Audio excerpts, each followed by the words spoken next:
Morning, glory, evening, grace, brother, and subscribe to everybody back along with us here with our Temperance Awakening, and continuing our vaping lectures now on our 13th vaping lecture, day 6 of the quit, and looking at defeating your doubts. Defeating your doubts. And a self-doubt is that troubling, persuasive voice in the back of your head. It can block you from seizing important opportunities and make recovery harder than it should be. It gives you excuses that follow the path of least resistance. It allows you to remain hooked to your habit and to opt out of quitting. So how can you overcome a lack of conviction and belief in yourself in order to move forward? First, simply know that you're not alone. Everybody has self-doubts, everybody, about a number of things. And here are perhaps the 5 most common self-doubts that are out there, and we'll also tell you how to handle them. These truths represent rational wisdom, the realities that your crippling self-doubts are clouding reality. So we're going to look through these, and as we go through, see which ones sound the most familiar to you. And you might relate to 1, 2, 3, all of them. The first doubt that we're going to look at here is the cravings will be too much for me to handle. I won't be able to quit. And if you don't have your textbook, I encourage you to write these down. Write down the doubt, write down the truth. And so, you'll have them there. Then we have an activity at the end of it, as always. And the doubt, the first doubt here, the cravings will be too much for me to handle. I won't be able to quit. And the truth is, quitting causes cravings, but you can conquer them. Quitting causes cravings, but you can conquer them. And withdrawal certainly isn't easy, and sometimes the cravings will feel very intense. The process can cause temporary mood swings, but as long as you recognize that they're temporary, you can remain in control and continue to make good decisions. And this is also where the help of our quit team matters. If you feel the dragon of addiction taking flight, alert your team. Pause and breathe. And you can do this. Remember that thousands of people have felt exactly the same and still quit successfully. With vaping, tobacco, drugs, alcohol, a number of things. And then a second doubt, just the thought of trying to stop makes me nervous. I can't handle the anxiety. And so that second doubt, just the thought of trying to stop makes me nervous. I can't handle the anxiety. And there's the truth is quitting can feel emotionally overwhelming, but achieving your goal will bring you newfound calm. Quitting can feel emotionally overwhelming, but achieving your goal will bring you newfound calm. Everyday life can be super stressful without the added worry of quitting nicotine.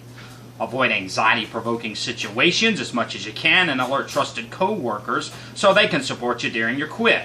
If it gets really bad, tell somebody on your quit team what's making you feel anxious and why. Don't keep your doubts inside or they'll seem worse than they really are. Let them out into the light. Just saying them aloud might help to brighten the worst darkness of the thoughts that you have. If you have a diagnosed anxiety disorder, you might want to talk to a professional about that, like a physician, a therapist, a minister, talking about techniques that you can use to help you through the worst of it. And avoid benzodiazepines, which is benzos are short. They are useful at helping deal with anxiety, but they're also a high risk for those with addiction history. So benzos are highly addictive and dangerous, abstain from those. Then the next doubt that we're going to look at is, if I try to quit, I'm going to fail, which will make me feel depressed. If I try to quit, I'm going to fail, which will make me feel depressed. And the truth is, depression is part of the roller coaster, but quitting will make you feel happy. Depression is part of the roller coaster, but quitting will make you feel happy. And depression is the flip side of anxiety.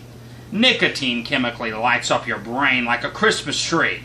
Like we talked about, like all that dopamine. Pulling the plug on it is going to make you feel darker. But again, that feeling is only temporary.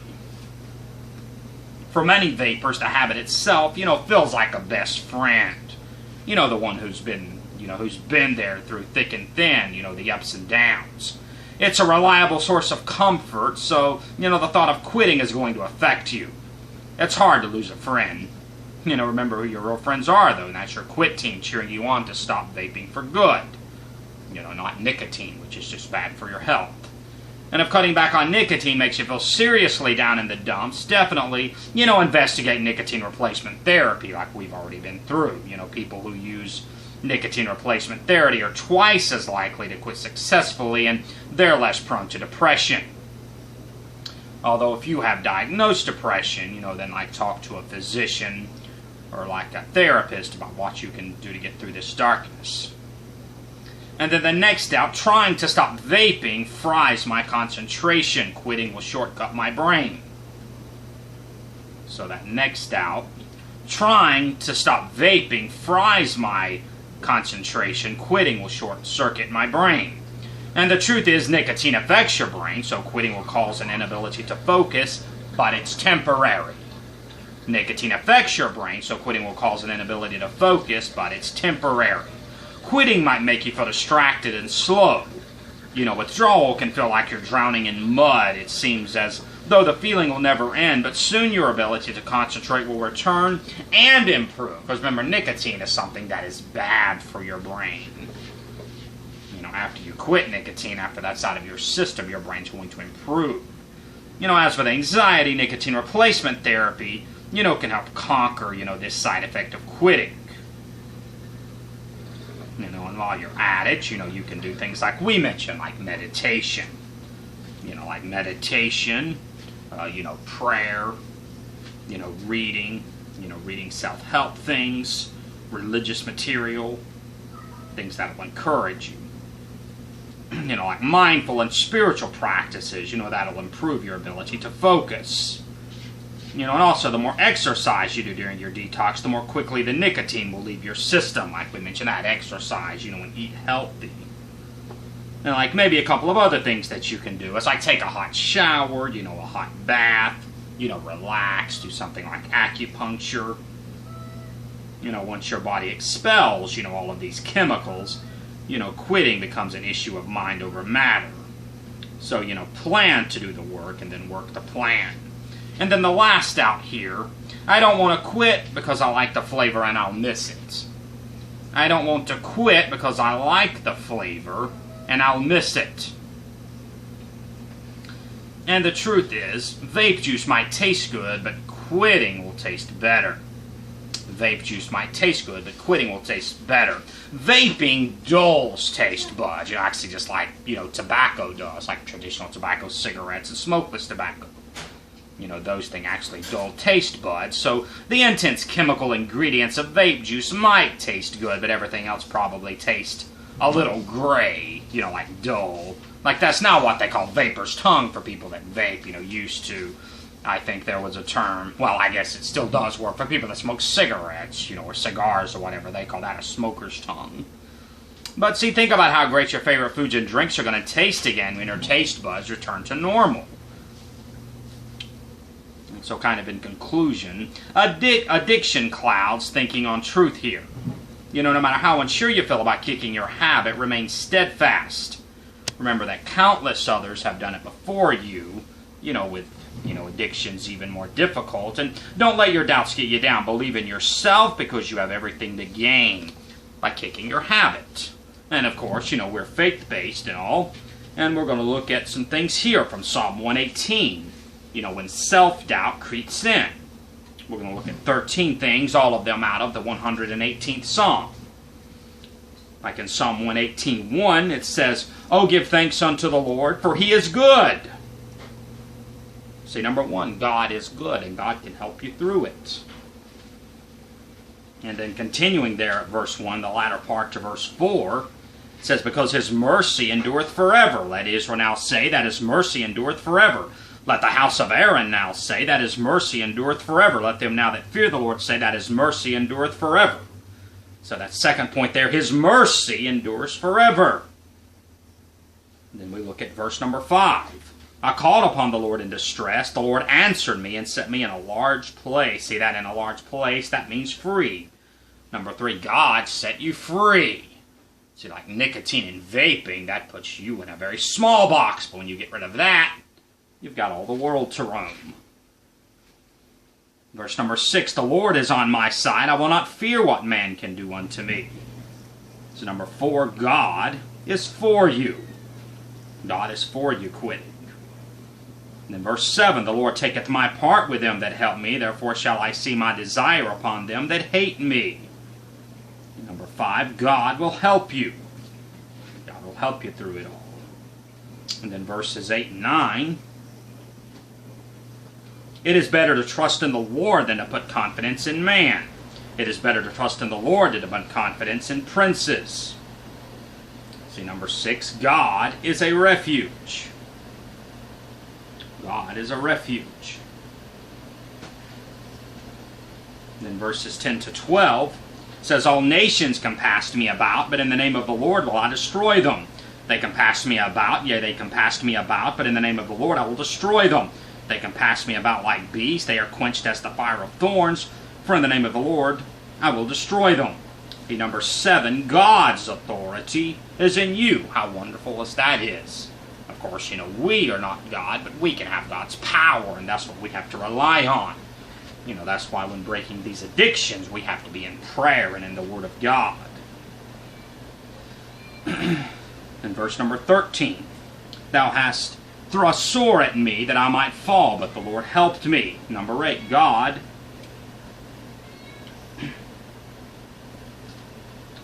will receive you.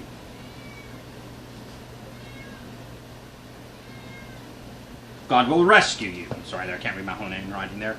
God will rescue you, and that self-doubt comes in. Rely on Him. In verse 14, the Lord is my strength and song, and is become my salvation. See, number 9, God is your strength. That's the strength that we can get through this. Then skipping down to verses 15 and 16. The voice of rejoicing and salvation is in the tabernacles of the righteous. The right hand of the Lord doeth valiantly. The right hand of the Lord is exalted. The right hand of the Lord doeth valiantly. See, the Lord does glorious things. Number 10. The Lord does glorious things. And number 11, coming from verse 21 of Psalm 118, I will praise thee, for thou hast heard me, and art become my salvation. See, God gives victory. Number 11, God gives victory. And in verse 27, God is the Lord, which hath shewed us light, bind the sacrifice with cords, even unto the horns of the altar. Number 12, God shines upon you. God shines upon you when that self-doubt comes in, when that discouragement comes in. And then lastly, number 13, we get from verses 28 and 29, thou art my God, and I will praise thee. Thou art my God, I will exalt thee. Oh, give thanks unto the Lord, for he is good, for his mercy endureth forever. See, he is your God, lastly, number 13. He is your God, and he can help you through. He can help you through this time. And so now looking at our, actually first we're going to do our teen talk, and then we'll look at our daily assignments. First here doing our teen talk, talking to parents primarily about teenagers. See, trying to see vaping from a teenager's perspective, most of them know that opioids and hard street drugs are horrible. And maybe like even cigarettes and, like traditional smokeless tobacco, but they don't see vaping as that dangerous, a lot of teens. If you explode with anger, they're going to think you're overreacting, making a big deal over nothing, and they're going to rebel, which is what teenagers, tend to do best. And one of their doubts is that vaping isn't nearly as bad as everybody says it is. And your job as a parent or guardian is to convince them that the truth is, just simply that, the truth. But you can't use scare tactics. Have a calm, honest conversation with your teen. Share what researchers have discovered and encourage your teen to quit on their own terms. Don't blindly berate or punish. Find out what doubts he or she has about vaping or quitting and pursue them. If those doubts are accurate, reinforce them appropriately. If the doubts are false, then gently guide your teen to the truth. And so now in our quit kit, run over there now and look at the assignment for this for day 6, which is, of course, to seat your doubts. So identify which doubts resonated most strongly with you, and then defeat them. So you can write down here, if you don't have the textbook, which self-doubts resonated with you the most. Do you have others? Write each of them down, leaving spaces between each one. And then underneath each doubt, rephrase it into a positive truth in your own words in a different color. And we'll repeat this here, but pause the video if you have to. So to write it all down. Which self-doubts resonated with you the most? Do you have others? Write each of them down, leaving spaces between each one. And then underneath each doubt, rephrase it into a positive truth in your own words. Like the textbook proposes, maybe like in a different color of ink or something, but that's up to you. And then secondly, which of those doubts is the strongest? Write a breakup letter to your biggest doubt. And so here the next thing, the breakup letter. The breakup letter. Which of the doubts that you wrote down worries you the most? Circle that one or, underline it. And now write a breakup letter to that doubt. Explain how it hurts you, why it doesn't deserve your time anymore, and why you need to move on.